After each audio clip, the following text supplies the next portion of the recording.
Three, two, one, let's go. We're standing here at URTeC 2022. This is the PBE podcast. I'm the host, Troy Tittlemeyer, and I'm standing with the man behind OPS Geologic. OPS Geologic is a service company of consultants, very experienced. He's about to tell us a little bit about this.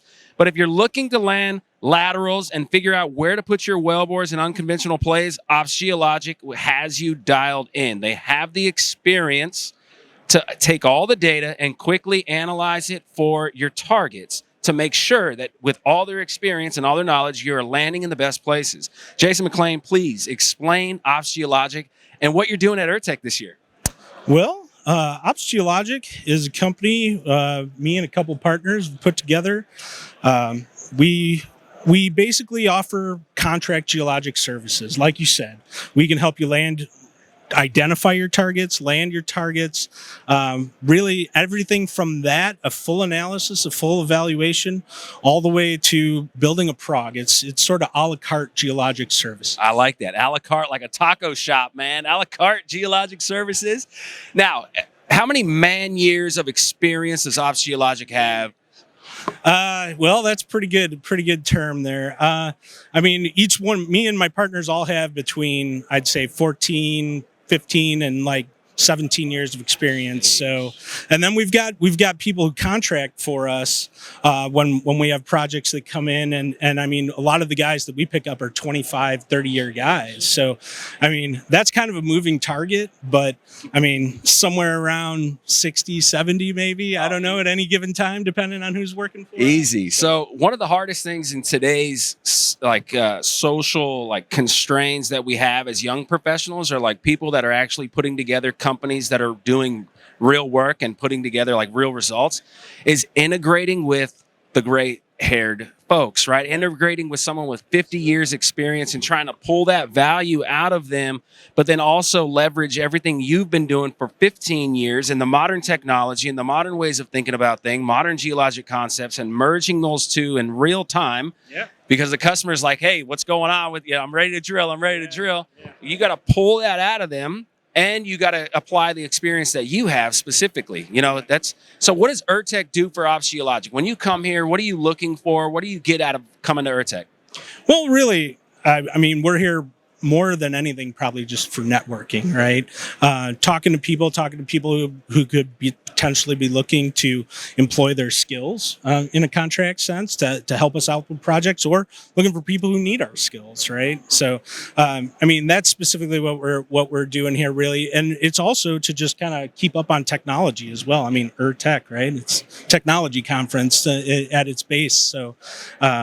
We're here to do all of that, you know, catch up, find clients, find people to help us administer clients, you know, all of the above. Right on. How do people get a hold of you at OPS Geologic?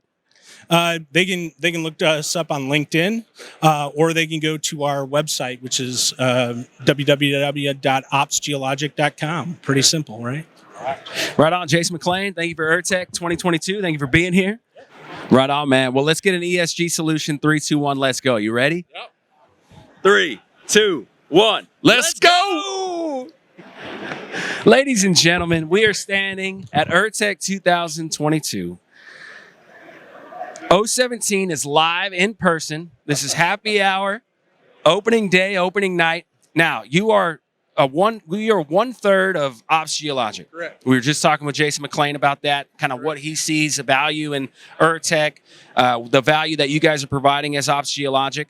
What do you got for today? Like, what's going on this year in particular? How do you see the future, next 3 to 5 years in the oil and gas industry, specifically the unconventionals? That's what URTeC's all about. How do you see the unconventionals going in the next 3 to 5? Yeah, I think the unconventionals are going to carry on for quite some time. I mean, obviously, tier 1 acreage, whatever you have left to develop is going to be developed. I mean, prices with the commodity environment where they are, there are a lot of factors still sitting out there. I mean, we've got supply chain issues with pipe. You know, I think it's a 6 to 8 month lead on casing right now.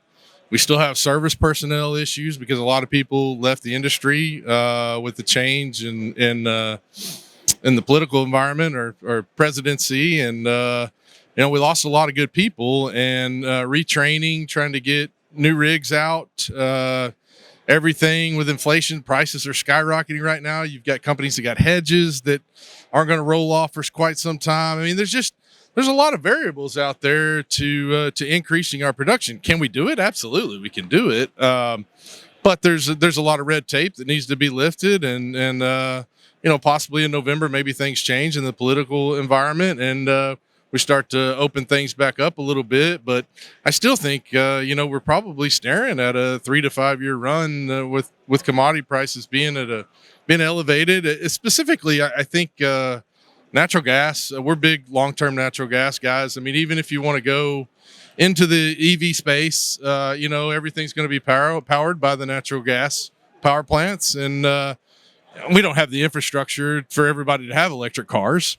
But if we did, that electricity is coming from natural gas power plants, and so we're not going back to coal. China and India don't seem to care; they are, but I think nuclear's kind of off the table. But if you're going to do anything with the infrastructure and going to the electric side of things, I think natural gas is going to be a big push. Lots of volume.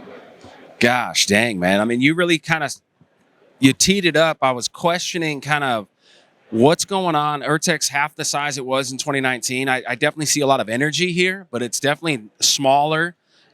What's going on with the rig counts, what's going on with the industry, what's going on with commodity prices. But when you stacked up all the information that you just conveyed, right, all this data that you have, and the way you said it, it makes me think 3 to 5 years at least of a strong run where we're kind of thinking as an operator and thinking back to your days in a big company, big ideas, big projects. What do you think the mentality is, or what's the psychology you think inside big companies right now, onshore U.S.? What are they kind of doing? Are they sitting back looking at a lot of data, evaluating a lot of these benches, evaluating what's tier 1, what's tier 2, or are they gearing up to just getting after it? What do you think the psychology of these big companies are? Yeah, I suspect that the larger companies have a pretty good idea of where their tier 1 acreage is, right? And I mean, and they've probably got plans laid out how to develop that. They've booked the reserves on those. The inventory's there. They know it. They've got ducks that they need to complete, things like that. They've probably got all those things booked out at least for a year. And going forward, they probably got 2 years out, maybe 3. I think the key is that you've seen a lot of mergers between companies. So you've got expanded positions. You've got bigger companies that have acreage positions that they're trying to maintain or hold, or maybe they're letting go. It doesn't matter. So all these smaller companies that come in, they've got to get active pretty quick, and they're exposed to market conditions. Typically, some are able to buy hedges and do different things, but I see the industry. Everybody talks about the consolidation, and the consolidation sounds great, but I mean, when you're talking about millions and millions of acres, nobody can manage those things. So the terms roll off on these positions. You've got land brokers that are coming in, and lease busters that might come in and bust your position up with your title work. Hey, there's a lot of things that can happen, and so I think that the smaller guy, the guerrilla warfare guy that can move fast, that has the capital behind him to be able to go in, pick up some acreage, put together a prospect, be able to drill it. Specifically in the conventional world, I mean, unconventionals are tough. If you don't have, obviously these commodity prices, you can have some poorer rock quality and you can still make a lot of money. You can make some good wells. I think, really conventionally is where the industry will head to eventually, because prices will stabilize at some point, and maybe they'll stay high enough that the unconventionals make sense. Maybe they won't. Prices for the service industry are not going to go down. I think that they're going to get their share of the pie as this moves up, and you're seeing that with rig prices, and you're seeing that with pipe, and you're seeing that with everything else. I mean, it's, we ebb and flow, but I don't think they're going to miss the boat. The service industry's not going to let the oil companies take all the profits, right? They're going to get their share, and so economics will change, and commodity prices going down to 80 or 70 may not change what the service companies do. So it may just be just as expensive, but you may not be getting the $120 a barrel we're getting today. I don't know. It can change. I guess we're just going to see where it goes. But like I said, I mean, this thing's not going anywhere in my mind for at least 3 to 5 years. Of course, I never thought that the Permian would ever bust, and it hasn't. I mean, if you're going to play anywhere in an unconventional space, I mean that's where you would go, right? And you see the activity was focused there, but I don't think anybody thought oil would go negative, and obviously that was a facade for what was to come. But it's an interesting environment. It's certainly I know you see a small crowd here, but I think that has more to do with people are busy. Yeah, and that's a good thing. Yeah. I agree with that. Now, do you know ESG Solutions? Have you used it? Absolutely. Yes, absolutely. I've used ESG. I think if you're looking at integrating data sets, one of the things that we did in the subsurface technology group in Anadarko was we were obviously looking for data acquisition. What tool sets can we use to help us better understand how these wellbores are talking with each other? How do we wine rack these things in a full development plan?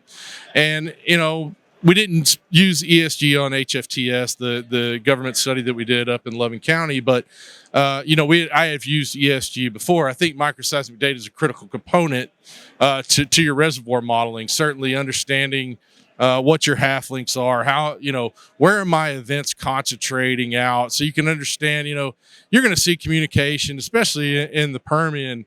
The rocks, we call them acoustically loud, right? You get these events out, a couple of miles, right? But that's not where your prop's being effectively stimulated, right? But, if you're trying to understand what your vertical growth is, your horizontal growth, you're trying to marry that to what you're seeing within your completion or production data. It's an integral part of the data set, right? And being able to have vertical monitoring and horizontal monitoring arrays, these guys can go out while you're fracking, and they can drag the arrays back as you're fracking, so you get stage by stage analysis. And I think I tell you, when we did HFTS, we had fiber, obviously, that we had plugged on that too. But I got, our completion guys, they didn't want to deal with any of this stuff. And once they started seeing the microseismic response and the fiber data response and all the things that were coming in, they were like, this data set is unbelievable, right? And so you can learn a lot. Obviously, it's a lot of data. It takes a really good interpretation of the data and someone who understands the folks here at ESG that are processing and interpreting the data. They do a really good job. They've had really good people that have worked for them. Obviously, several have gone into the industry or to the corporate world. Microseismic has been around for a while, and I still think that it's a good piece of data set to help integrate into your reservoir model. So.